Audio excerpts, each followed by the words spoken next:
사도행전 강의 94탄, 제목은 풍선 효과고요. 사도행전 27장 21절에서 32절까지 보겠습니다. 사도행전 27장 21절부터 보도록 하겠습니다.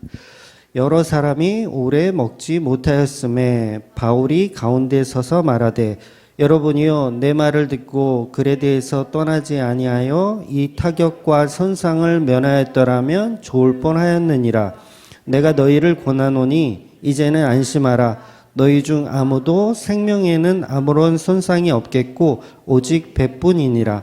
내가 속한 바 곧 내가 섬기는 하나님의 사자가 어젯밤에 내 곁에 서서 말하되, 바울아, 두려워하지 말라. 내가 가이사 앞에 서야 하겠고 또 하나님께서 너와 함께 항해하는 자를 다 내게 주셨다 하셨으니, 그러므로 여러분이요, 안심하라. 나는 내게 말씀하신 그대로 되리라고 하나님을 믿노라. 그런즉 우리가 반드시 한 섬에 걸리리라 하더라. 열 나흘째 되는 날 밤에 우리가 아드리아 바다에서 이리저리 쫓겨가다가 자정쯤 되어 사공들이 어느 육지에 가까웠는 줄 짐작하고 물을 재어보니 20길이 되고 조금 가다가 다시 재니 15길이라. 암초에 걸릴까 하여 고물로 단 넷을 내리고 날이 새기를 고대하니라. 사공들이 도망하고자 하여 이물에서 닷을 내리는 채 하고 거룻배를 바다에 내려놓고는 바울이 백부장과 근인들에게 이르되, 이 사람들이 배에 있지 아니하면 너희가 구원을 얻지 못하리라 하니, 이에 군인들이 거룻줄을 끊어 떼어 버리니라. 아멘. 요즘 코로나19 때문에 자주 듣는 말이 풍선 효과라는 말입니다. 그래서 오늘 제목으로 선택하게 됐습니다. 사람들이 사는 사회에서는 반드시 이런 풍선 효과라는 게 있더라고요. 그러니까 예를 들면 코로나19로 A 업종을 영업을 금지시키면 B라는 업종이 A 업종이 문을 닫았기 때문에 B 업종이 오히려 손님이 많아지는 현상. 그러니까 마치 풍선 이쪽을 누르면 저쪽이 부풀어 오르는 그런 현상을 가지고 이제 풍선 효과라고 보통 이렇게 말들을 하더라고요. 그러니까 9시까지 보통 식당 영업을 9시까지 해라. 9시 이후에는 하지 말아라. 이렇게 얘기하니까 보통 이제 식당들이 그 막 12시까지 하는 식당들이 있잖아요. 그런 식당들은 이렇게 손님들이 분산되어서 오히려 좀 괜찮았는데 9시까지 영업 제한을 하게 되니까 9시에까지 손님들이 오히려 몰리는 거예요. 그러니까 전체적인 손님이 줄기는 줄지만 그래도 그 시간에 몰리니까 오히려 더 이제 위험하게 되는 가게들도 있더라는 거죠. 그러니까 어떻게 적용을 하든 이 풍선 효과가 우리에게는 계속 따라다닌다는 거예요. 그러니까 저 같은 경우도 신라면을 좋아하거든요. 근데 신라면을 먹지 말라고 하면 그럼 어떻게 할까요? 그냥 라면을 먹지 않을까요? 저는 너구리를 찾습니다. 신라면이 없으면 너구리를 찾아요. 그러니까 구매를 포기하는 게 아니라 다른 방식을 또 이렇게 찾아가더라는 거죠. 그러니까 은행도 뭐 1시간 영업을 단축한다 뭐 이런 얘기가 있더라고요. 근데 그것도 사실 제가 생각할 땐 마찬가지인 것 같아요. 예를 들어서 은행에서 코로나19 때문에 우리는 하루에 영업을 1시간만 하겠다. 그러면 굉장히 안전한 것 같지만 그 1시간 동안 얼마나 많은 손님들이 집중해서 오겠냐는 거죠. 물론 제가 너무 좀 이렇게 비약적으로 얘기한 건 맞지만 결국은 풍선 효과라는 의미는 우리가 조절한다고 해서 조절되어지지 않더라는 거예요.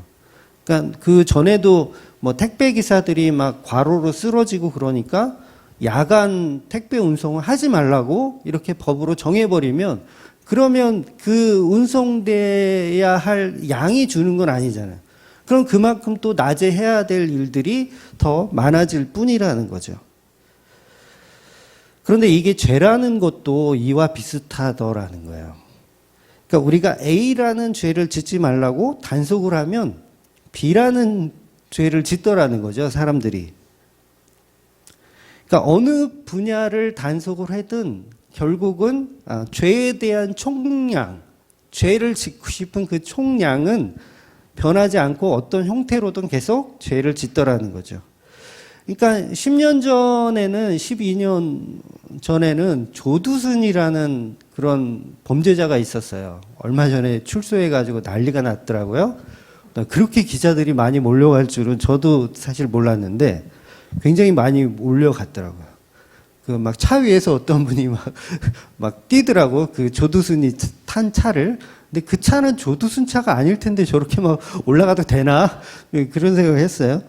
그러니까 10년 전에는 조두순 같은 그런 성범죄자가 있었다라고 하면 지금은 N번방이라고 하는 성범죄자들이 있어요. 그러니까 어떻게 보면 모양은 약간 변형된 것 같은데 여전히 사람들은 동일한 죄를 짓고 있더라는 거죠. 그래서 풍선효과가 우리에게 주는 교훈은 인간 사회에서는 절대로 죄라는 것이 우리가 단속하고 억압한다고 해서 계도되지 않더라는 거예요. 그러니까 노아의 홍수 때 있었던 죄가 그대로 다른 모습으로 소돔과 고모라에 있었던 것이고요. 그러니까 소돔과 고모라에 있었던 죄가 다른 모습과 다른 형태로 지금 우리가 사는 이 시대에도 동일하게 존재하더라는 거죠. 그러니까 어떤 형태로든 인간은 계속해서 죄를 범하는 존재라는 겁니다. 그렇다면 종교인과 비종교인 모든 인간은 결과적으로 어차피 죄를 짓는다는 거예요. 그러니까 종교인은 좀 덜 짓는 것 같아 보이지만 결과적으로 그 나름대로 또 다른 죄를 짓고 있을 뿐이라는 거죠. 그러니까 경건한 목사는 경건한 목사인 것처럼 보이지만 그 뒷면에는 또 그 경건을 가장하여 또 죄를 짓더라는 거예요. 뭐 목사뿐만 아니라 스님들도 마찬가지입니다. 어떤 형태로든 계속 범죄를 저지르더라는 거죠. 그래서 죄가 없는 인간은 없는 것이죠. 그래서 사람은 누구나 자기 양에 맞는 죄를 계속 짓고 살더라는 거예요. 나쁜 사람은 나쁜 사람이라는 걸로 죄를 짓고 착한 사람은 착한 사람이라는 걸로 죄를 짓는 거예요. 구제를 하는 사람은 구제를 하면서 죄를 짓고 구제 안 하는 사람은 구제를 안 하는 걸로 죄를 짓고 그래서 우리는 모두 죄인이기 때문에 누구나 동일하게 죄를 가리기 위해서 열심히 무화과 나무 잎으로 그 죄를 열심히 가리는 거죠. 그래서 무화과 나무 잎은 뭐 율법이라고 이야기할 수도 있고 뭐 그게 이제 더 넓은 의미로 가면 종교가 되는 거고 그게 또 철학이 되는 거고 그런 것들로 계속 우리 인간의 죄를 이렇게 가리기를 원하는 거예요. 종교 생활을 열심히 하면서 내 죄를 가리려고 하고 철학을 공부하면서 내 죄를 가리려고 하는 거. 그럼에도 불구하고 이 무화과 잎으로는 우리의 죄성을, 우리의 죄의 문제를 해결할 수가 없다라는 거죠. 그래서 제가 가끔 말씀드리는 지랄 총량의 법칙. 우리가 평생 해야 할 지랄은 어떤 시기가 정해져 있을 뿐이지 동일하게 하더라는 거예요.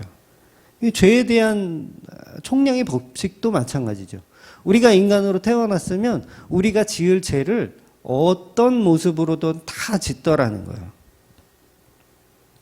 그래서 인간은 뭘 하든 자기가 주인 되어 사는 세상에서 그냥 죄를 짓고 사는 겁니다. 그래서 우리가 성경을 볼 때 많은 사람들은 해야 할 것과 하지 말아야 할 것에 대한 구분을 이렇게 하죠.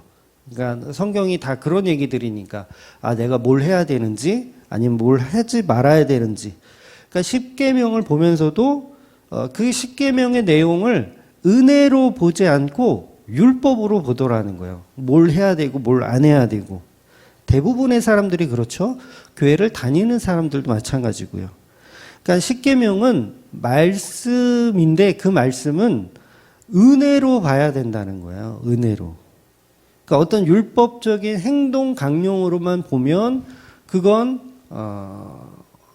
이 죄에 대한 총량의 법칙을 모르는 상태가 돼버리는 거죠. 오히려. 그러니까 나는 십계명 잘 지켜서 깨끗한 사람, 나는 죄를 안 짓는 사람으로 이렇게 만들고 싶은 그 욕망이 있기 때문에 말씀을 볼 때 그 말씀을 은혜로 보지 않고 율법으로 보더라는 거예요. 이게 모든 종교인들에겐 다 있습니다. 교회 다니는 사람들도 마찬가지고요. 물론 회개라는 말이 더 이상 죄를 짓지 않게 하는 현상이 나타나기는 합니다. 우리가 말씀을 알고 은혜를 받으면 이 회개라는 게 자동적으로 이렇게 생겨나게 되어 있어요. 그러나 율법과 이 말씀이 주는 본질은 단순히 윤리 도덕적인 회개를 하라는 게 목적이 아니고 그것은 하나의 과정일 뿐이고 그것을 통해서 결론이 뭐냐면 은혜를 설명하고 싶다라는 거죠. 그러니까 예를 들면 이런 거예요. 제가 자주 말씀드리는 말씀이지만 마태복음 23장 23절에 보면 예수님이 말씀하시기를 너희는 박하와 회향과 근처의 11조도 열심히 들었다는 거예요. 그런데 그 11조의 품목이 아니죠. 이 박하와 회향과 근처는 11조를 드리는 품목이 아닙니다. 그럼에도 불구하고 품목을 만드는 거죠. 더 율법을 더 잘 지키고 싶어서 만들었어요. 그래서 그 더 잘 지키고 싶은 마음에서 박하와 회향과 근초의 11조를 바치는 거예요. 그런데 예수님 뭐라 그러십니까? 그거보다 더 중요한 게 있는데 너희는 정의와 긍휼과 믿음은 버렸다라고 책망을 하십니다.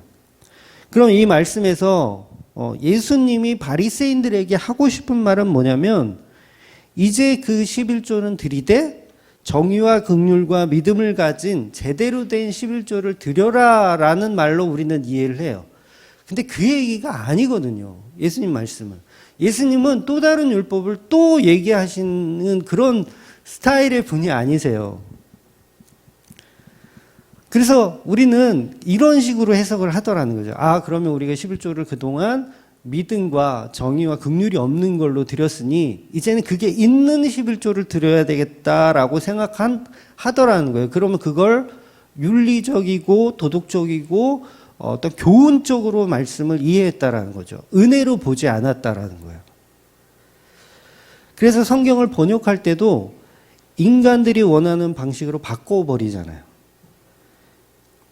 그러니까 의도적으로 바꿔버리는 거예요. 그러니까 이 번역한 사람들이 큰 문제가 있다라는 얘기를 제가 하는 게 아닙니다. 인간은 그런 습성이 있어요. 아, 이건 교훈이구나 라고 보고 싶은 그런 견해들이 다 있습니다.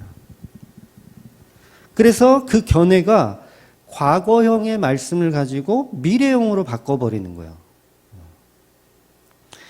그러니까 이것도 행하고 저것도 했어야 했었다라는 말씀을 가지고 이 과거형을 가지고 이것도 행하고 저것도 행하라라는 미래형으로 바꿔버린다고요. 그러니까 이게 왜 그러냐면 말씀을 교훈으로 받기 때문에 그래요. 아, 그동안 우리가 엉터리로 11조를 들었으니까 이제 제대로 11조를 드리자. 이렇게 보는 견해인 거죠. 근데 예수님은 그런 얘기를 하고 있는 게 아니거든요. 그래서 이런 식으로 복음을 모르는 사람은 성경을 보더라도 은혜로 보지 않고 교훈으로 보는 거예요. 교훈으로. 마치 우리 조선은 이제 성리학의 나라잖아요. 그러니까 성리학은 이치를 따지는 나라예요. 이치. 무엇이 옳고 그른지, 또 어떤 게 더 좋은지, 어떤 게 교훈이 되는지 이치를 따지는 나라. 그러니까 한국 사람들의 특징이 자기가 가진 상식으로 성경을 가르치고 해석하려고 하는 거예요. 그러니까 학문으로 보는 거예요. 학문. 어떤 지식, 옳고 그름에 대한 가르침. 여러분, 성경은 우리에게 뭘 가르치려고 하는 게 아니에요. 너 자꾸 옆으로 걸으면 안 돼. 똑바로 걸어야 돼. 이런 어떤 가르침을 주려는 책이 아니고 성경은 처음부터 끝까지 은혜를 얘기하는 거예요. 은혜. 어떤 가르침이 아니에요. 그러니까 너는 살아날 거야 라는 은혜. 그런데 뭐뭐 하면 뭐뭐 한다 이런 가르침을 주는 책이 아니라는 거죠. 그런데 우리는 계속 그 가르침으로 성경을 보려고 하는 거예요. 그래서 많이 배웠다고 하는 사람들이 오히려 성경을 잘 이해를 못하는 거예요. 그러니까 어설프게 배운 사람들 조심해야 돼요. 자기가 막 굉장히 많이 아는 것처럼 이렇게 어설프게 배운 사람들이 성경을 다 윤리도덕으로 보더라는 거예요. 그래서 모태신앙을 가진 사람들도 굉장히 위험한 거죠. 자기 지식이 복음을 받아들이지 못하는 거예요. 자기 지식 때문에. 그러나 복음은 처음부터 끝까지 은혜를 이야기하고 있더라는 거죠. 그래서 인간의 이치를 따져서 옳고 그름을 판단하여 바른 길을 도모하라는 내용은 성경에는 없습니다. 그건 전부 문자적인 껍데기로 성경을 보는, 율법으로 보는 인간의 상식일 뿐입니다. 그래서 소경들은 이렇게 말씀을 은혜로 받지 않고 교훈으로 받게 됩니다. 그럼 이 말씀을 교훈이 아닌 은혜로 받는 자들은 예수님의 책망의 말씀을 어떻게 이해하냐면, 그동안 우리가 드렸던 11조가 엉터리였구나. 정의도 없고 긍휼도 없는 11조, 믿음도 없는 11조를 바쳤구나. 그렇다면 우리는 이미 엉터리 재물을 하나님께 갖졌다 바친 죄인이구나라는 걸 알아야 된다는 거죠. 죄인이구나. 근데 그게 아니라 죄인 안 될 방법을 찾더라는 거예요. 그러니까 우리가 그동안 하나님 앞에 이렇게 죄를 지었구나. 어찌할꼬 우리는 큰일 났구나. 그래서 은혜가 필요한 자리로 가야 되는 게 성도의 모습이죠. 그런데 내가 그동안 틀렸어? 그러면 어떻게 해야지 바르게 하는데? 라고 접근하는 사람들. 이런 사람들은 성도가 아닌 거죠. 그래서 어리석은 인간들은, 소경들은 예수님의 말씀을 들으면서도 죄를 알고 잘못을 인정하는 게 아니라 정의와 긍휼과 믿음이 있는 11조를 이제는 제대로 바치겠다라고 나서는 거예요. 그런 사람들이 말씀을 율법으로 본 것이고 교훈으로만 본 것입니다. 은혜로 보지 못하는 거죠. 이렇게 복음을 못 알아듣는 사람들의 특징이 이와 같습니다. 너희들이 드리는 헌금은 틀렸으니까 이제 제대로 하자. 이렇게 되는 거예요. 근데 헌금을 하고 안 하고는 중요한 게 아닙니다. 예수님 그런 말씀을 하고 있는 게 아니에요. 너희가 죄인이라는 그것을 알고 회개하고 은혜로 십자가를 보라는 얘기를 하고 계신 겁니다. 그런데 여전히 인간들은 은혜를 보지 않고 말씀을 못 알아듣더라는 거죠. 11조가 구약에서 곡식이나 가축으로 바쳤다라는 말이 어렵나요, 여러분? 그걸 굉장히 어려워하시는 분들이 있더라고요. 그 11조는 구약에서 곡식으로 드렸던 겁니다. 이렇게 얘기하면 빵 터지시는 분들이 있어요. 무슨 말이냐면 그런 게 어디 있냐는 거죠. 그러니까 이스라엘은 땅이 그렇게 좋지 않았어요. 적과 꿀이 흐르는 땅은 거짓말이에요. 그렇게 좋지 않았어요. 그러니까 땅이 별로 좋지 않음에도 불구하고 하나님이 함께 하시면 그곳이 적과 꿀이 흐르는 땅이라는 그 말씀이거든요. 그래서 이스라엘은 벼농사는 사실 하기에 부적합한 땅이었습니다. 그래서 밀이나 보리 같은 거를 이렇게 좀 심었고, 그 대신 나일강이 있었던 애굽은 어땠어요? 비옥한 땅이었어요. 굉장히 좋은 땅이라 거기는 벼농사를 했습니다. 그래서 하얀 쌀밥을 먹을 수 있는 곳이 애굽이었어요. 그래서 이스라엘에게 곡식을 하나님께 바친다는 의미는 생명을 바치는 거예요. 생명을. 자기들의 생명을 바치는 겁니다.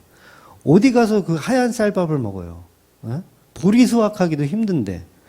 근데 하나님이 곡식을 가지고 11조를 바치라는 얘기는 생명을 바치라는 얘기거든요. 그래서 말라기에 보면 이스라엘 백성들이 어떻게 하냐면 다 안 좋은 거를 갖고 11조를 바치잖아요.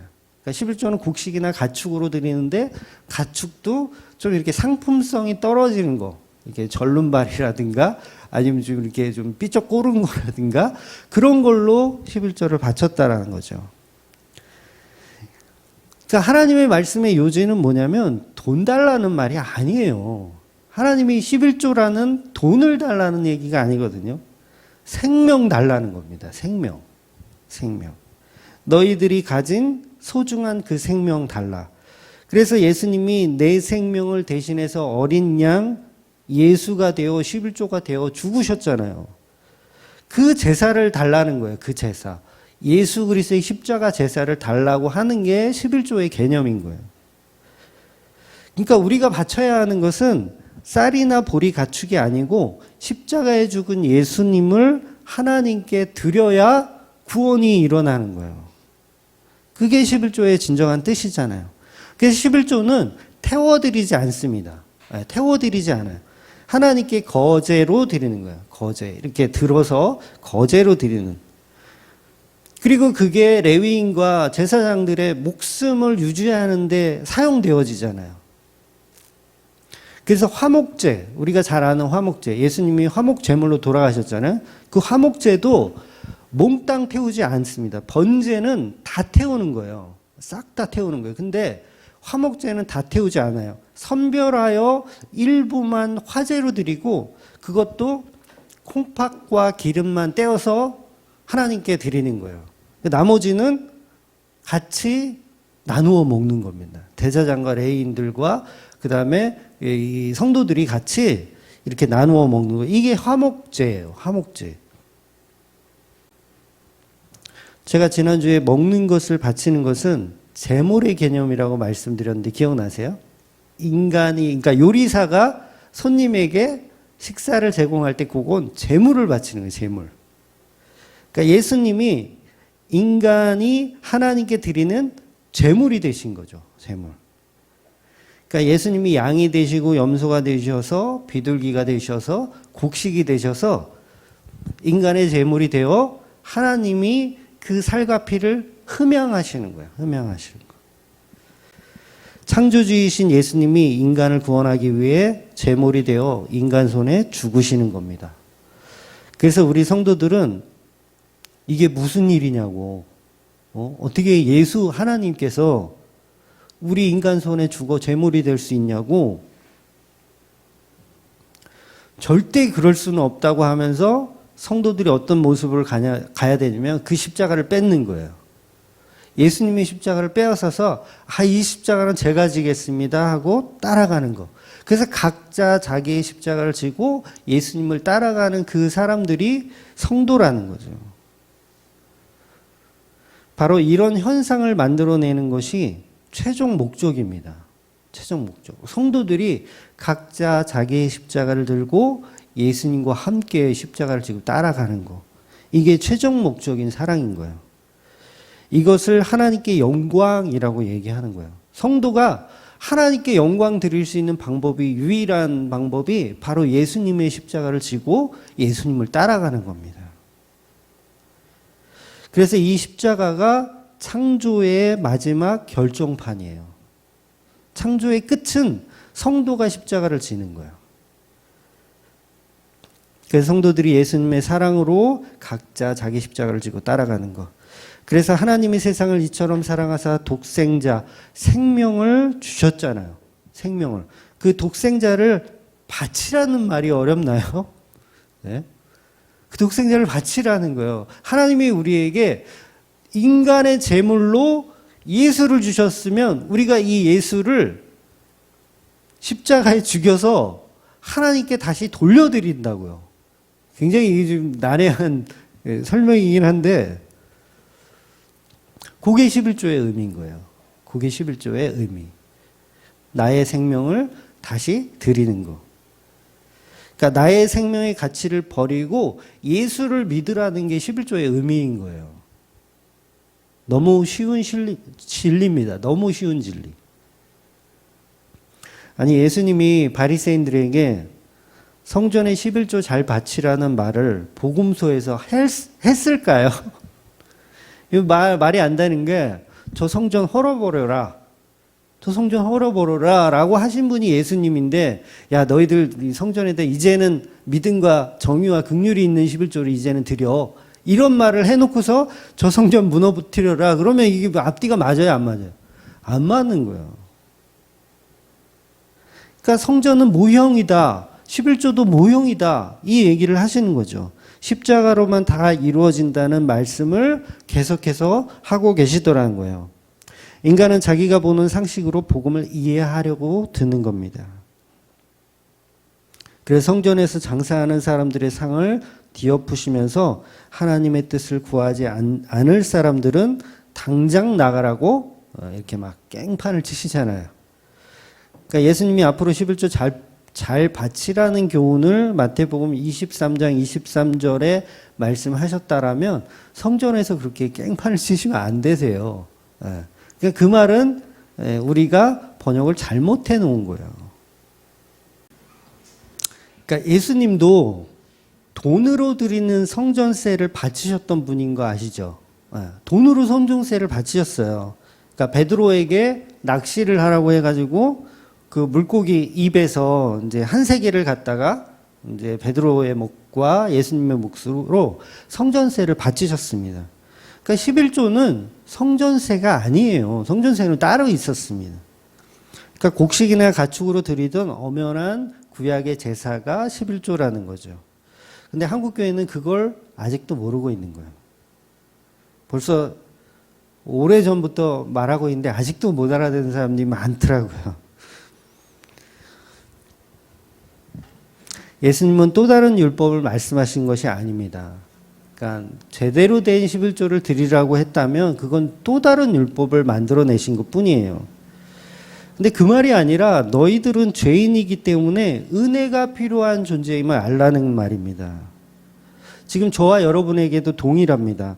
회개라는 것은 은혜를 받으면 자동적으로 하지 말라 그래도 하게 돼요. 내가 회개해야지 윤리도덕으로 막 이렇게 그거 다 가짜고요. 은혜를 받으면 하지 말라 그래도 하게 돼. 내가 풍선 효과를 갖고 있었던 죄인이구나.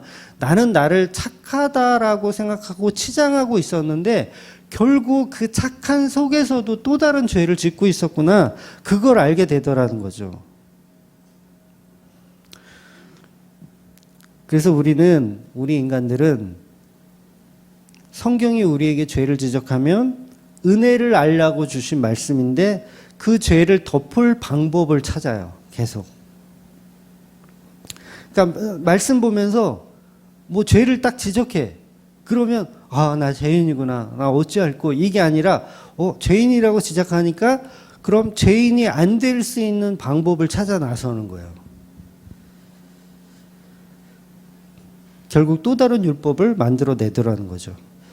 얼마나 많은 사람들이 이 죄 덮음, 이 방법으로 죄를 덮고 싶은 방법으로 십자가를 찾아가는지 몰라요. 죄를 덮고 싶은 방법으로 십자가를 찾아가요. 이게 다 소경들의 태도입니다. 아담과 하와가 자기 부끄러운 알몸을 가리기 위해서 무화과 잎으로 막 가리잖아요. 막 열심히 치장하잖아요. 근데 선악과를 먹기 전에도 사실은 벗고 있었거든요. 그들은 처음부터 벗고 있었으면서 선악과를 먹으면서 죄가 무엇인지 알게 되었는데 어찌할꼬가 아니라 이제 그 죄를 가릴 수 있는 방법을 스스로가 찾아 나서는 거예요. 그러니까 성경이 우리에게 말씀하실 때 죄를 인식하게 하는 것은 하나님의 목적은 뭐냐면 죄를 인식하게 하는 하나님의 목적은 우리가 가죽 옷이 필요한 존재로 만들고 싶으신 거예요. 가죽 옷이 필요한 존재로. 이게 하나님의 우리에게 죄를 보여주시는 목적이거든요. 근데 아담과 하와는 가죽 옷이 필요한 존재로 가야 되는데 무화과 잎으로 치장하더라는 거죠. 바리새인들이 그러고 있는 거예요.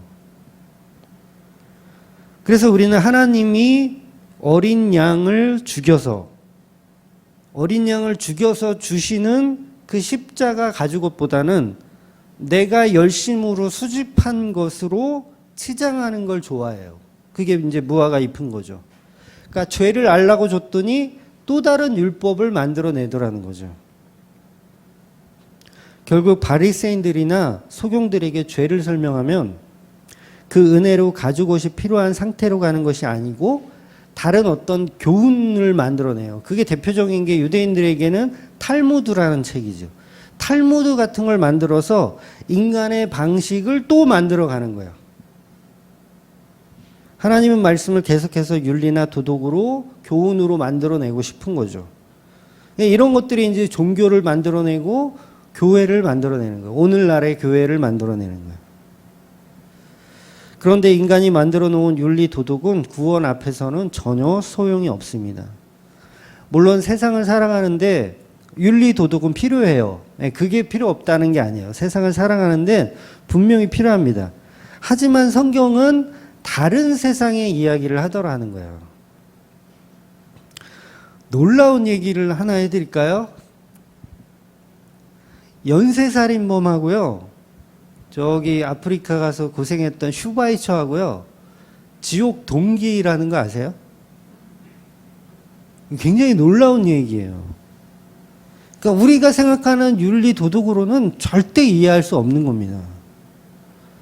그러니까 연쇄살인범이나 아니면 구제봉사를 많이 한 사람이나 동일하게 지옥 동창이라는 거예요. 지옥 동창. 이게 풍선효과예요. 인간이 요건 좀 괜찮은데 요건 좀 악한데 이렇게 결정 지어봐야 소용이 없더라는 거죠. 하나님이 보실 때는 연쇄살인범이나 구제를 많이 한 사람이나 똑같이 지옥에 갈 만한 죄인이라는 거예요. 다시 말해서 예수님의 말씀은 너희는 다시 과거로 돌아갈 수가 없고 돌아간다 하더라도 여전히 정의와 긍휼과 믿음 있는 11조는 못한다라는 말씀을 하고 계신 거예요. 그러니까 성경은 처음부터 끝까지 인간의 교훈을 말하지 않고 은혜의 자리를 계속 설명하는 거죠. 다시 말해서 율법을 다 지키는 자로 만들어서 의인 만들기를 하고 싶은 생각이 없고 11조를 잘 받쳐서 의인 만들 생각이 없으세요. 결국 인간은 복음을 못 알아듣는 거죠. 계속. 하나님이 우리를 의인 만들려고 하시는구나. 그래서 의인이 돼야지. 어떻게 하면 의인이 될까? 율법을 지켜야지. 십계명을 지켜야지. 11조를 잘 내야지. 이런 식으로 계속 보다 보면 결국 이게 풍선효과와 동일한 죄를 계속 짓고 있을 뿐이라는 거예요. 요즘 구원파 분들이 좀 교회에 많이 좀 오시는 것 같아요. 구원파, 우편물도 굉장히 많이 오고, 요새 신천지는 거의 쏙 들어갔어요. 거의 활동을 안 해. 근데 오히려 구원파 쪽의 사람들이 많이 좀 활동을 하더라고요. 그러니까 근데 그들이 추구하는 것도 결국 뭐냐면 행위 구원을 추구해요. 행위 구원. 그러니까 말로는 무슨 거듭남의 비밀, 은혜로 구원받는다. 그리고 이렇게 얘기하지만 결국 구원의 주체를 하나님이 아니고 예수님이 아니고 인간에게 두고 있는 거예요. 구원의 주체를. 거듭남의 비밀을 네가 깨달아야 된다로 보는 거예요. 이걸 못 깨달으면 구원이 없다로 보는 거예요. 그러니까 이걸 행위 구원이라고 얘기하는 거예요. 그러니까 내가 믿어 구원에 이루자. 여러분, 구원은 인간을 위해서 구원하는 게 아닙니다. 오후에도 제가 한 번 더 말씀드리겠지만 처음부터 인간 구원은 예수님을 위해서 하시는 거지 인간을 위해서 하는 게 아니에요. 이게 창조의 질서예요. 하나님이 천지를 창조하신 것은 하나님의 영광을 위해서 창조하신 거예요. 우리가 큰 착각을 하고 있는 거예요. 나를 위해서 천지를 창조하셨지라는 건 물론 그렇게 생각하는 걸 하지 말라는 게 아니지만 본질적으로는 그게 아니라는 거죠. 하나님이 하나님의 영광을 위해서, 정확하게는 예수님의 영광을 위해서 천지 창조가 일어난 것이고 그 예수님의 영광에 필요한 도구로 인간이 창조되는 개념인 거예요. 물론 제가 좀 전에도 말씀드릴 때 예수님이 인간을 위해 십자가에 죽으셨다라는 표현을 제가 하기도 했지만 이건 예수님이 우리를 사랑하신다는 것을 제가 표현하기 위함인 거고 하나의 과정일 뿐인 것이고 창조의 동기나 마지막 완성의 개념은 아닌 거예요. 창조의 동기, 인간 구원이 창조의 동기도 아니고 마지막 완성의 개념도 아닌 거예요. 그러니까 선악과 먹은 인간만 하나님이 자기를 위해서 그러니까 인간을 위해서 창조했다라고 생각해요. 교만해진 거죠. 왜 고양이들이 그런다고 하잖아요. 고양이들이 개들은 집에서 집주인이 아, 내 주인이구나. 주인님 밥 주세요. 이렇게 되는데 고양이는 집주인을 자기 종으로 생각해요. 종들이 왜 나한테 밥을 안 주지? 빨리 밥을 대령해라. 막 이런 식으로 생각한다는 거예요. 사실인지 모르겠지만 우리 집 주주도 하는 짓을 보면 가끔 나를 주인으로 생각 안 하는 것 같아. 그래서 우리 주주는 그래도 제가 부르면 오거든요. 참 이 코리안 코치 그런 애들이 별로 없는데 우리 주주는 제가 부르면 와요. 그러니까 제가 평소에 교육을 많이 시켜서 그래요. 왜냐하면 저의 교육 방법은 저희 집사님 잘 아시지만 이 방울뱀 소리를 가끔 들려줘야 되거든요. 방울뱀 소리가 뭐냐면 이런 방울뱀 소리를 들려주면 이 짐승이 나의 천적이 있구나라고 생각하는 거예요. 그래서 우리 주주는 제 말을 잘 듣죠. 자기는 나는 주인이 아니구나라고 생각하는 거예요. 그러니까 처음부터 창조의 목적과 창조의 동기는 성도의 구원이 목적이 아니라는 거죠. 예수님의 영광을 위해서 하나님이 전부 다 예수님을 위해서 하시는 거죠. 그런데 많은 이단들은 전부 나의 구원을 목적으로 하고 있더라는 거예요. 그러니까 구원파라는 소리를 듣는 겁니다. 자기 구원을 목적으로 하니까. 그러니까 내가 구원받는 것도요, 예수님의 영광을 위해서 구원받으시는 거예요. 그러니까 저와 여러분이 구원받았다. 그러면 이게 예수님의 영광을 위해서 내가 구원받아지는 하나의 과정이구나. 이렇게 생각해야 되지. 나의 파라다이스를 위해서, 나의 천국을 위해서 예수님이 십자가에 돌아가셔서 나를 위해 이렇게 희생하셨구나. 요거는 굉장히 수준이 낮은 신앙이라는 거예요. 더 높은 수준은 예수님의 영광을 위해서 나를 구원시키셨구나라는 쪽으로 바라보게 되더라는 거죠. 그래서 우리가 천국에 가면 나에게 주어진 면류관을 벗어서 예수 그리스도 앞에 다시 돌려드리는 거예요. 나는 이거 받을 자격 없습니다. 나는 하나님의 영광을 위해서 구원받았을 뿐입니다. 라고 돌려드리는 거예요. 그게 성도들의 모습이라는 거죠. 그런데 이 은혜를 못 알아들으니까 계속 나의 구원을 목적으로 하기 때문에 이단들이 판을 치는 거예요. 이렇게 우리 인간들은 어떤 모습으로든 구원이라는 걸 가지고도 죄를 짓더라는 거예요. 구원이라는 걸 가지고도. 돈이 많은 사람은 돈이 많은 대로 죄를 짓고요. 권력이 있는 사람은 권력이 많은 대로 죄를 짓고, 지식이 많은 사람은 지식이 많은 대로 죄를 짓고, 또 없는 사람은 없는 대로 또 죄를 짓고, 교회 다니는 사람은 교회 다니는 대로 죄를 짓고, 교회 안 다니는 사람은 교회 안 다니면서 죄를 짓고.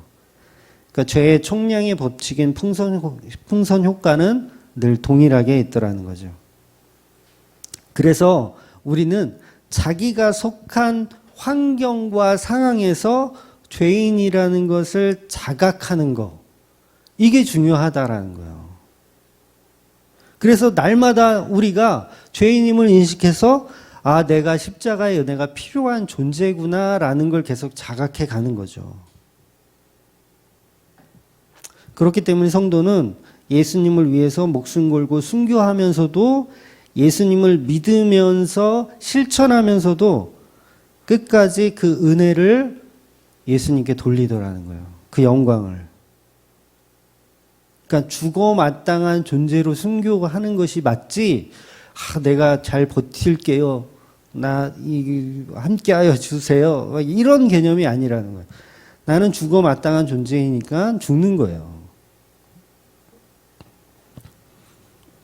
그런데 가짜들은 순교를 하면서까지도 자기 가치를 챙겨요.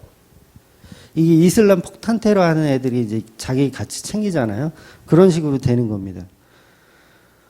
오늘 본문에서 21절에 바울이 말하기를, 여러분이요 내 말을 듣고 글에 대해서 떠나지 아니하여 이 타격과 손상을 면하였다라면 좋았을 뻔 하였느니라. 이런 말이 있어요. 이 말이 예수님이 마태복음 23장 23절에 했던 말과 거의 느낌이 동일한 말씀입니다. 그러니까 내 말을 듣고 미양에 있었으면 사고가 안 났을 텐데, 그랬으면 좋았을 텐데 라고 얘기를 했어요. 그럼 사람들이 어떻게 반응을 하냐면 아 이제 바울 말 잘 들어야지. 우리가 바울 말 잘 들어야지. 이렇게 보는 거예요. 이게 뭐예요? 이게 교훈으로 듣는 거예요. 근데 바울은 내 말 안 들었으니까 너네 이렇게 됐잖아. 내 말 잘 들었으면 이럴 일 없었잖아. 라는 얘기를 하는 게 아니라고요. 그거는 껍데기이고 그보다 더 깊은 얘기는 뭐냐면 은혜를 설명하고 싶은 거예요. 은혜를. 그러니까 교훈적으로 보면 안 되고 이 바울이 말하고 있는 본질은 이제부터 착한 사람 되란 말이 아니에요. 이제부터 내 말 잘 들으란 말이 아니라 너희가 그렇게 말 안 듣고 죄 가운데 고난 가운데 들어온 건 지극히 당연한 거야. 그럼에도 불구하고 너희들이 한 명도 죽지 않고 살아날 거야. 그 얘기를 바울이 하더라는 거예요. 그러니까 책망과 교훈으로 너희가 발전하고 회개하라는 얘기가 아니라 은혜를 설명하고 있더라는 거죠. 바울은. 그럼에도 불구하고 그렇게 너희들이 죄인인데도 한 명도 죽지 않을 거야. 이 얘기를 바울이 하고 싶은 거예요. 다시 말해서 본문의 본질은 뭐냐면 내 말 듣지 않는 너희들은 죽어 마땅한 존재인데 그렇게 말 안 듣는 너희들을 예수님은 그럼에도 불구하고 구원해 주실 거야. 라는 말을 하고 있는 것. 이게 복음의 핵심이라는 거예요. 그러니까 너희는 정의와 긍휼과 믿음도 없는 11조를 바쳐서 죽어 마땅한 존재인데 마지막 대안을 주신단 말이에요. 예수님도 대안이 없지 않아요. 그 바리새인들에게 책망하고 끝나는 게 아니에요. 책망하고 끝나면 그것도 윤리 도덕으로 볼 수밖에 없죠. 아, 그럼 이제 11조를 잘 들어야 되나 보다. 이렇게 보잖아요. 그런데 예수님 분명히 대안을 제시해 주세요. 이 성경이 너무 사실 놀라워요. 다 풀려요. 성경이. 성경 안에 다 답이 있어요. 그러니까 24절에 그 11조를 바치던 그러니까 마태복음 얘기하는 거예요. 마태복음 23장 24절에 그 11조를 바치는 그 장소인 성전을 무너뜨리라는 말씀을 연속적으로 하시거든요. 연속적으로 하세요. 그리고 그 성전에 있는 제사장들에게 복음을 전하는 것이 진정한 11조라는 걸 설명하고 있는 겁니다. 그러니까 11조를 예수님의 십자가라는 것으로 복음을 전하는 것이지 교회에 부가가치세를 내라는 게 아니에요. 그럼 부가세 몇 프로씩 내세요? 10%씩 내시잖아요. 우리가 슈퍼 가서 초콜릿 하나 사 먹어도 10%를 세금으로 낸다는 거 아시죠? 그 10%는 다 세금으로 내는 거예요. 그 얘기를 예수님이 하고 있는 게 아니라고요. 그러니까 마태복음 23장 23절은 책망하고 반성해서 율법을 잘 지키는 자로 다시 바뀌라는 본질이 아니고 너희들은 끝났다. 너희들은 죄인이다. 했어야 했었다. 너희들은 끝났다. 소용없다. 라는 얘기를 하는 거예요. 이제 방법 없다. 11조 이제 바쳐도 너희들 소용없다. 유일한 방법은 십자가에 죽은 예수를 믿어야 된다. 그걸 대안으로 말씀하시는 거예요. 그래서 마태복음의 그 23장의 구조가 24장의 구조도 마찬가지고요. 성전은 헐라라는 말씀을 하시고 그 성전 헐라라는 말씀을 이어서 붙어 있는 말씀이 재난과 징조와 환난에 대해서 설명하세요. 마태복음에. 그러니까 유일한 대안을 설명하는데 그게 뭐냐면 인자를 설명하는 거예요. 인자를. 인자가 구름을 타고 오시겠다. 뜬금없잖아요. 이게 왜 11조 말씀을 하다가 이어지는 말씀이 왜 인자가 구름을 타고 오는 걸 왜 설명하실까? 그리고 무화과 나무 잎에 교훈을 배우라. 인자가 도둑같이 임하리라. 이게 전부 연결이 되는 거예요. 이게 같은 내용으로 연결되는 거.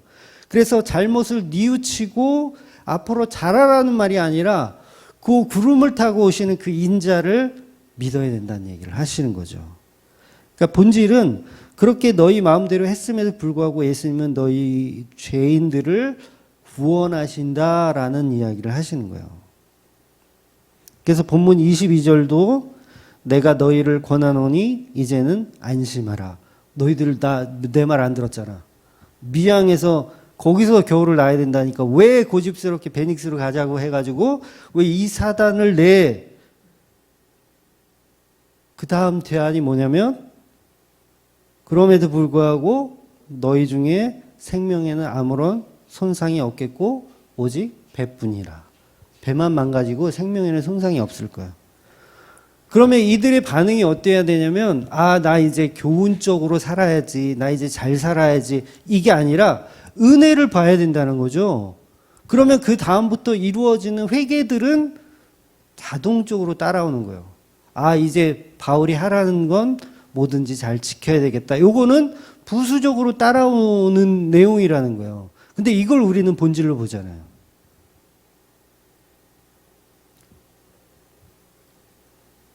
그래서 바울은 말을 듣지 않는 죄인들의 죄를 폭로시키고, 그럼에도 불구하고 안심하라. 너희들이 죄인이지만 아무도 생명에는 지장이 없겠다라는 이야기를, 은혜를 설명하고 있는 겁니다. 성경은 이렇게 교훈이나 책망이라는 껍데기를 가지고 오직 은혜를 설명하고 있는 거예요. 그렇다면 우리가 보는 십계명의 본질도 교훈과 책망으로 끝나면 안 돼요. 너희는 죄에서 빠져나갈 방법이 없다. 너희는 100% 부정한 존재이다. 그런 죄인들을 예수님의 피로 구원해 주신다. 그걸 성경이 말하고 있더라는 거죠. 이것이 진리인데 우리 인간들은 여전히 끝까지 껍데기를 붙잡습니다. 껍데기를 좋아해요. 왜? 그게 편하니까. 그냥 11조 제대로 드리고 구원 받는 게 편하잖아요. 아닙니까? 네, 그게 편하잖아요. 그래서 돈으로 드리는 11조, 이건 코미디입니다. 돈으로 드리는 11조, 이건 코미디예요. 차라리 봉투에다가 그 교회 봉투를 다 바꿔야 돼. 번제 봉투, 속죄제 봉투, 속건제 봉투, 화목제 봉투, 이런 식으로 바꾸는 거하고 동일한 거예요. 아마 그렇게 바꾸면 코미디라고 할 거예요. 11조도 똑같아요. 가축이나 곡식으로 드리던 그 제사를 봉투로 만드는 거예요. 그러니까 교회 안에 얼마나 맹인들이 가득해요. 맹인들이 가득한 거예요. 본질을 못 보는 거예요. 윤리 도덕으로 보는 거예요. 아, 우리가 그러면 못했으니까 이제 잘하자로 보는 거예요. 어떤 교회는 황금 돼지 저금통이 있대요. 황금 돼지 저금통. 교인들한테 돼지 저금통을 나눠주나 봐. 그래서 매일 감사하는 마음으로 1,000원씩 넣어서 무슨 추수감사절이나 이때 이제 내는 거야, 강단에. 끔찍한 현실이에요, 이게. 그래서 마태복음 23장 24절에 보면 이어지는 말씀에 이런 말씀이 있어요. 맹인된 인도자여, 하루살이는 걸어내고 낙타는 삼킨다. 그러니까 하루살이가 부정한 짐승이거든요. 부정한 곤충. 그래서 그거 먹으면 안 돼요. 부정하기 때문에 하루살이는. 그러니까 어떤 음식에 하루살이가 빠지면 그건 걸러내 이렇게. 그런데 그 음식 자체가 뭐냐면 낙타고기예요. 낙타고기도 부정하기 때문에 먹으면 안 되거든요. 그러니까 하루살이만 걸러내려고 하는 거예요. 그러니까 은혜의 본질은 못 보고 계속 윤리도덕으로 그것만 보고, 아, 나는 괜찮구나, 나는 잘했구나, 나는 11조 잘 바쳤구나, 이렇게 생각하는 거죠. 그러니까 하루살이는 걸러내며 통째로 낙타를 집어삼키는 모습인 거죠. 그러니까 교회를 다니면서 하나님 믿는 척 하고 있는 거죠. 예배 드리는 척 하고 있는 거죠. 하루살이는 걸러내면서 낙타를 집어삼키는 모습이에요. 그래서 십계명을 보면서 죄를 보고 은혜를 봐야 하는데, 십계명을 열심히 지키면서 은혜의 필요성을 다 놓쳐버리는 거예요. 은혜의 필요성을. 사실 은혜가 율법보다 더 중요한 본질인데, 율법은 은혜를 설명하기 위한 도구이고 껍데기일 뿐이에요. 율법은. 그런데 우리는 그 율법에 더 집중하잖아요. 그러니까 은혜에는 관심 없고 그 껍데기에만 우리가 관심이 있어요. 계속 십자가의 은혜를 훼손하는 거죠. 그 훼손으로 천국 가려고 길을 쓰는 거죠. 10계명 지켜서 천국 가자. 11조 열심히 잘 내서 천국 가자. 칭찬받자, 상급받자. 다 이런 것들. 이제 폭풍이 오니까 이제 바울 말 잘 들어야지. 아니요, 바울 말 잘 들으란 말이 아니라 은혜를 설명하고 있다고요. 그러니까 275명이 배 안에 275명이 있는데 너희는 모두 죄인일 뿐이고 그런데도 불구하고 구원해 주실 거야. 그게 은혜야. 그러니까 나와 함께하는 너희들. 이게 예수님을 예표하거든요. 예수님 예표하는 거거든요. 나와 함께하는 너희들. 그래서 저와 여러분이 이 배 안에 타고 있었던 사람 중에 한 사람이라면 바울이 전하는 그 하나님의 은혜, 예수님의 말씀을 믿어야 되는 거예요. 바울 말 잘 들으라는 얘기가 아니라 바울이 전하고 있는 예수를 믿어야 된다는 거죠. 바울은 그 말을 하고 있는 겁니다. 자기에게 충성봉사라는 말이 아니에요. 목사들 중에서도 목사에게 충성봉사하라는 사람들 많이 있죠. 100% 가짜입니다. 자기한테 왜 충성봉사를 해? 바울 말 잘 들어서 구원받는 거 아니에요, 여러분. 바울 말을 잘 들어서 구원받는 게 아니에요. 그러니까 미양에 남아 있었어. 한 5명은 남아 있었어. 우리는 바울 말 잘 들어야지. 그리고 미양에 남아 있었어. 그렇다고 구원받는 게 아니에요. 하나님의 은혜가 개입돼야 구원받는 거예요. 그걸 본질로 설명하고 있는 거죠.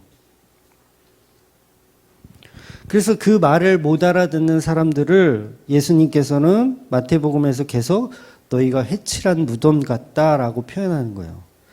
회칠한 무덤. 겉은 번지르르 하지만 속에 뼈다구들은 다 썩었다. 그 얘기를 하는 거예요. 여러분, 세상에 폭풍이 몰려올 때 고통이 없나요? 두려움이 없어요? 나는 예수 잘 믿기 때문에 어떤 고통도 없다. 그건 거짓말이죠. 바울도, 오늘 본문의 바울도요, 두려워할게요? 두려워하지 않을게요? 예. 오늘 본문의 바울도 두려움이 있었어요. 왜냐하면 24절에 보면 하나님의 사자가 바울에게 말씀하시기를 두려워하지 말라라고 얘기하시거든요. 그럼 바울이 두려워했다는 얘기예요? 안 했다는 얘기예요? 두려워하고 있었다라는 거예요. 두려워하고 안 했는데 사자가 나타나서 두려워하지 말라 그러면 뭐야? 내가 언제 두려웠어요? 이러진 않을 거 아니에요. 그러니까 바울도 폭풍이 치니까 두렵기는 사실 마찬가지였던 거예요. 물론 다른 선원들하고는 좀 색깔이 결이 다른 두려움이죠. 바울은 뭐 자기 생명에 대한 두려움보다도 로마로 가지 못하는 거에 대한 두려움이 있었겠지만 어쨌든 바울도 두려움이 있었던 건 사실이라는 거죠. 그리고 또 오늘 본문에서 바울이 말을 번복하는 거 아세요? 말을 번복합니다. 무슨 얘기냐면 오늘 읽은 본문 22절은 너희 중에 아무도 생명에는 아무런 손상이 없겠고 오직 배뿐이니라. 생명의 손상이 없을 거라고 얘기했는데 사실은 10절에서는 다른 말을 해요. 하물과 배만 아니라 우리 생명에도 타격과 많은 손해를 끼치리라 말했거든요. 생명에 지장이 있을 거라고 출발할 때는 얘기하는 거예요. 그러니까 처음에는 생명도 위험하다고 말한 거예요, 바울도. 그런데 나중에 주의 사자가 나타나서 설명해 주는 거죠. 아, 생명에 지장이 없어. 그러니까 바울도 처음부터 생명에 지장이 없을 거라는 이 확신을 갖고 있었던 건 아닌 거예요. 그러니까 두려움이 있었던 거죠. 바울 자체도 두려움이 있었던 거예요.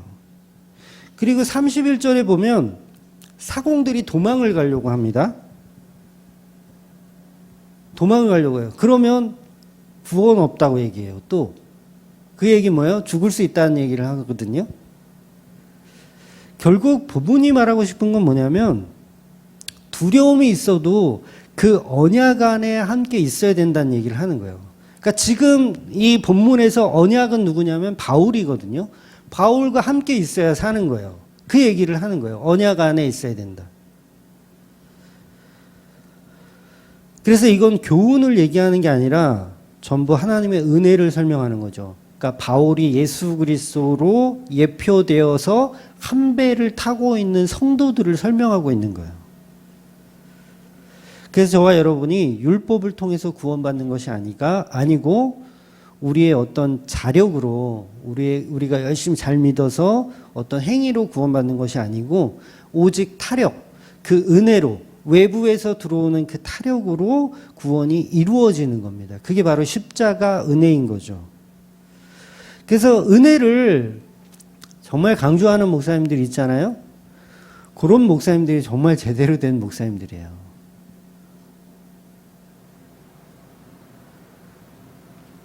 근데 우리가 3일을 못 가요. 은혜를 들어서 알지만 3일을 못 가. 금방 폭풍우가 치면 금방 또 두려워합니다. 베드로가 바다 위를 성큼성큼 몇 발자국 걸어간 것처럼 갑자기 폭풍이 찌면 또 두려운 거예요. 그래서 우리 인생이 롤러코스터죠.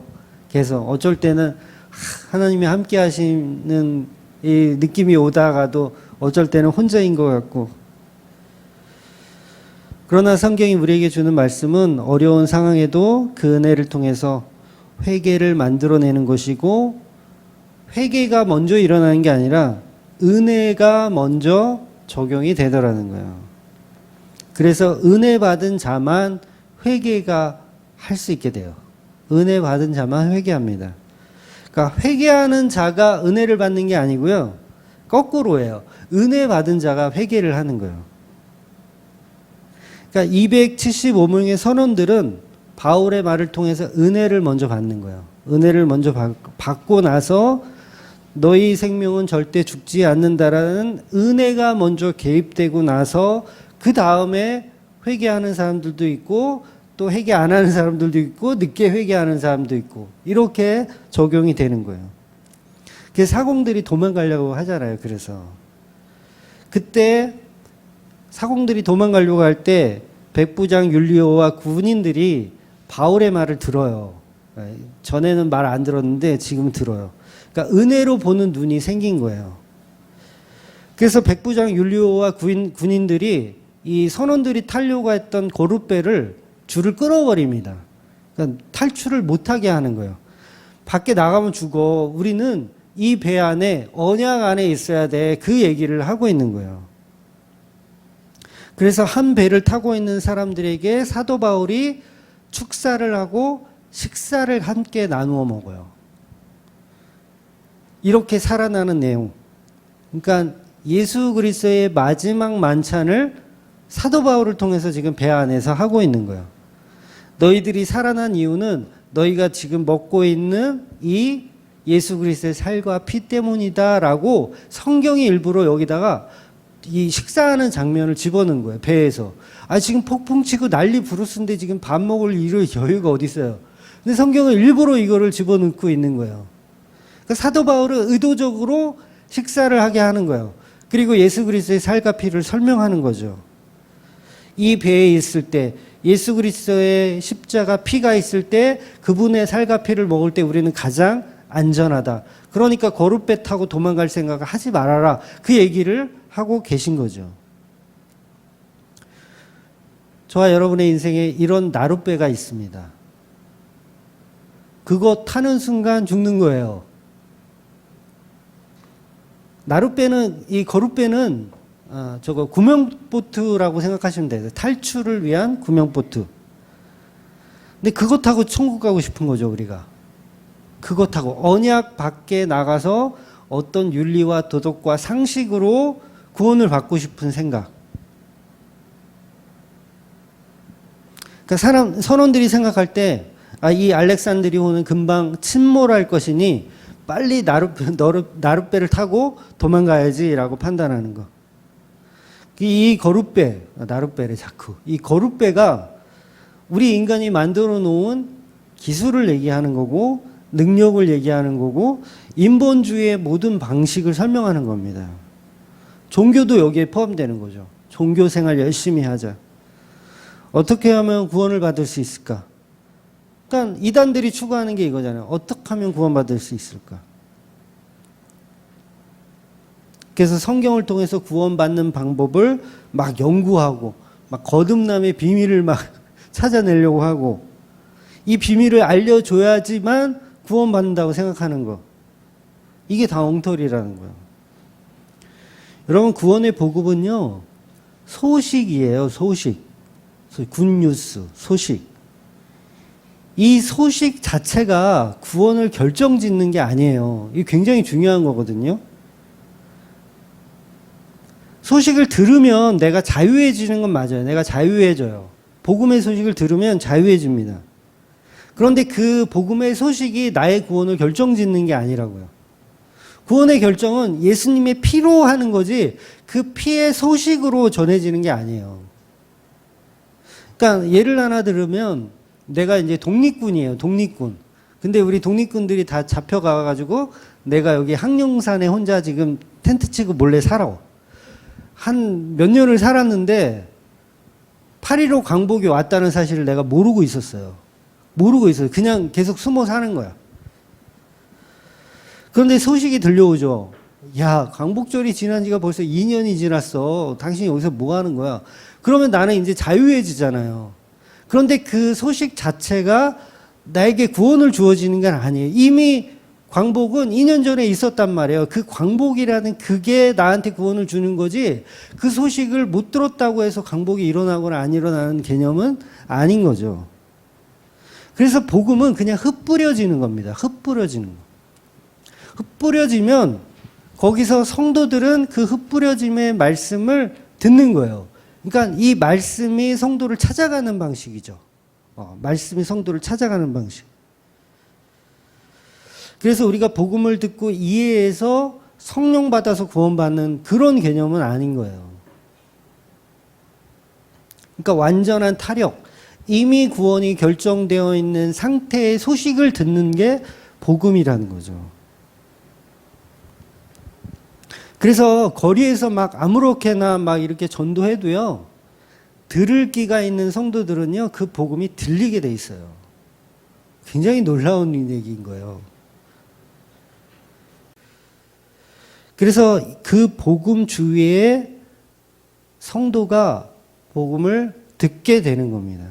그러니까 성도가 막 복음을 찾아가려고 막 이렇게 애를 써서 찾을 수 있는 그런 방식이 아닌 거예요. 그러니까 저와 여러분도 복음이 우리를 찾아오신 거예요. 저와 여러분도. 이게 사도행전이 말하고 싶은 개념인 거예요. 은혜가 우리를 찾아가는 거. 그러니까 사도 바울을 여러분 사람으로 생각하시면 안 돼요. 사도 바울은 지금 예수님인 거예요. 예수님. 예수님이 1차 전도여행, 2차 전도여행, 3차 전도여행 그걸 하고 계신 거라고요. 사도 바울이 하는 게 아니라 우리가 하는 게 아니라 우리 인간이 사도가 하는 게 아니라 예수님이 바울이 되셔서 전도여행을 하고 계시다고요. 근데 우리는 그걸 예수님을 빼버리고 거기에 사도 바울의 자리에 우리를 집어넣죠. 그래서 열방을 향해 전도하십시오. 왜 코로나인데 왜 뭐 하시는 거예요? 집에서 전도하러 나가야 될 거 아니에요. 이렇게 부여하더라는 거예요. 이게 잘못된 부여예요. 사도 바울은요 사람이 아닙니다. 그분은 성령의 감동을 받은 예수 그리스도인 거예요. 잘 이해하고 들으세요. 사도 바울이 예수님이란 얘기가 아니라 그 성령 받은 사람이 예수를 예표하고 있더라는 거죠. 그래서 전도여행은 우리가 하고 있는 게 아니라 예수님이 하고 있는 거예요. 교회도 마찬가지예요. 교회도 우리가 하는 것 같아요. 이혜원 목사가 하는 것 같고 우리가 하는 것 같아요. 근데 아니에요. 우리는 다 껍데기이고 본질은 예수님께서 복음을 전하고 계시더라는 거죠. 그래서 우리는 계속해서 그 복음의 결정을 우리가 하는 것이 아닙니다. 바울은 그냥 도구일 뿐이에요. 도구. 로마로 가야 하는 도구. 그 도구. 그런데 인간이 무엇을 결정할 수 있다라는 그게 내가 믿고 내가 믿어줘서 내가 복음 들었어? 내가 믿어줘서 구원받는다는 개념이 수많은 종교를 만들어내는 거예요. 율법과 상식을 만들어내고요. 그래서 그런 질문들을 간혹 하잖아요. 복음을 못 듣고 죽은 사람은 어떻게 되느냐. 그 어떤 사람은 이런 얘기도 하더라고요. 양심을 통해서 양심을 통해서 구원을 받을 수 있다. 여러분 그거 미친 소리예요. 절대 그런데 현혹되지 마세요. 양심으로 구원을 받는다. 그 미친 소리입니다. 그리고 양심으로 구원받으면 절에 다니지 뭐하러 교회에 다녀요. 안 그래요? 교회에 못된 인간들 얼마나 많은데. 예? 절에는 그래도 참선하시고 이렇게 108번뇌 하시고 이런 분들 많잖아요. 절에 다니지 왜 교회를 다니라고 해요.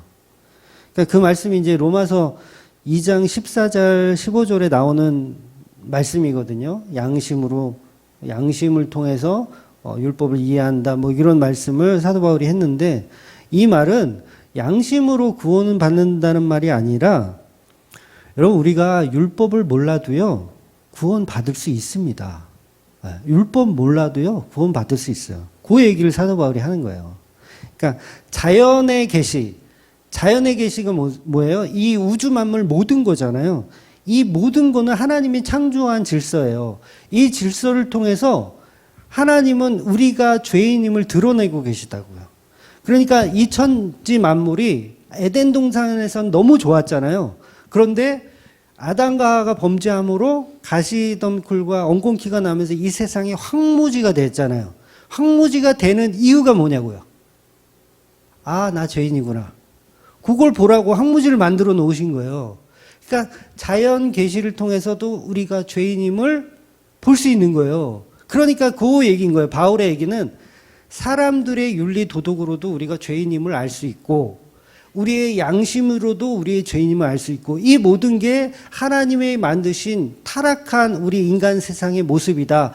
죄인임을 알 수 있을 때 이 죄인임을 인정하고 예수 그리스도의 피로 구원받는 사람들, 그걸 설명하고 있는 거예요. 그래서 유대인이 아닌 이방인들도 율법을 다 알아야 구원받는 게 아니에요. 처음에 저도 예수 믿을 때 뭐 구약 성경 그런 거 몰랐잖아요. 뭐 레위기서, 뭐 민수기, 신명기 이런 걸 어떻게 알아요? 저는 요한복음 먼저 알았거든요. 요한복음을 먼저 보고 요한복음을 통해서 예수를 믿게 된 케이스예요. 그러니까 구약에 있는 율법들은 전혀 알지도 못했어요. 그러니까 율법은 은혜를 설명하는 도구일 뿐입니다. 제가 구약 성경이 필요 없다는 얘기가 아니에요. 잘 오해하지 말고 들으세요. 구원의 기준이 될 수 없다라는 거예요. 모든 율법은 구원의 기준이 될 수 없다는 말. 그러니까 바울의 말은 로마라는 이방인들도 그 율법을 모르잖아요. 로마에 있는 이방인들은 율법 모르잖아요. 하지만 너희들이 양심으로 너희가 죄인임을 안다면 복음을 받을 수 있는 준비가 되어 있다. 그 얘기를 하고 있는 거예요.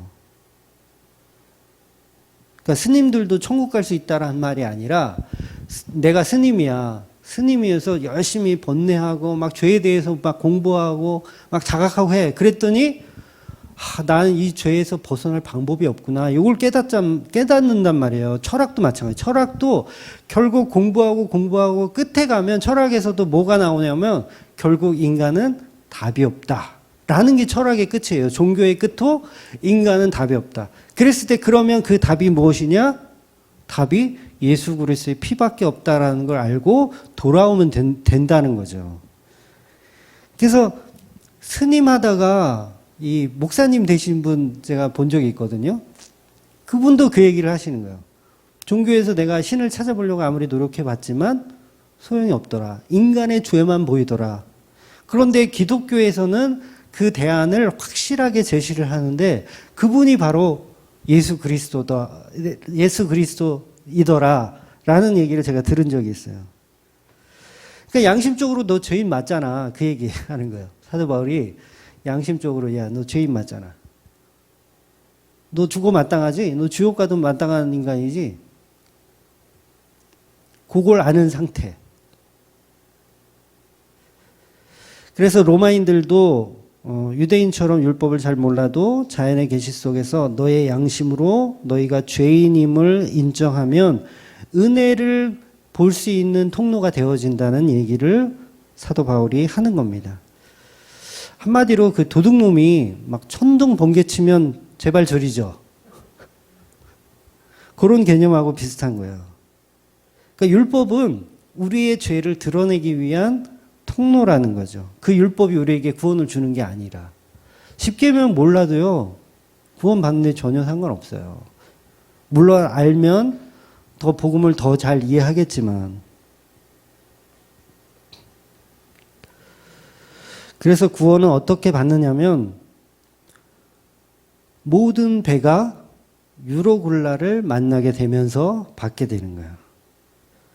그러니까 유로굴라 앞에 모든 배는 부서지고 파손되고 찢겨지고 불타 없어지는데 바울의 탄 배만 예수님과 함께하는 그 사람들만 살아나는 거예요.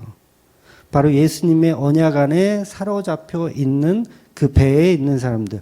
그 배가 곧 십자가를 의미하는 겁니다. 그 믿음이 있으면 폭풍이 불어도 그 배를 탈출하고 싶어지지 않게 됩니다. 그래서 나룻배를 끊을 수 있게 되는 거예요. 오히려 이 백부장과 이 군인들은 그 사람들을 살리기 위해서 거룻배를 끊는 거예요. 그 사람들을 살리기 위해서. 그러니까 바울의 말을 그냥 잘 들으려고 하는 게 아니라 그 사람들까지 살리기 위해서. 이게 복음을 아는 사람들의 태도인 거죠. 그래서 저와 여러분들이 살아가면서 어려운 유로골라가 있고 고난이 있고 환경이 어렵지만 항상 예수께서 함께 하시는 그 공간이고 그 존재임을 계속해서 은혜로 알고 살아가시는 저와 여러분 되시기를 주의 이름으로 축원드립니다. 아멘. 기도하겠습니다.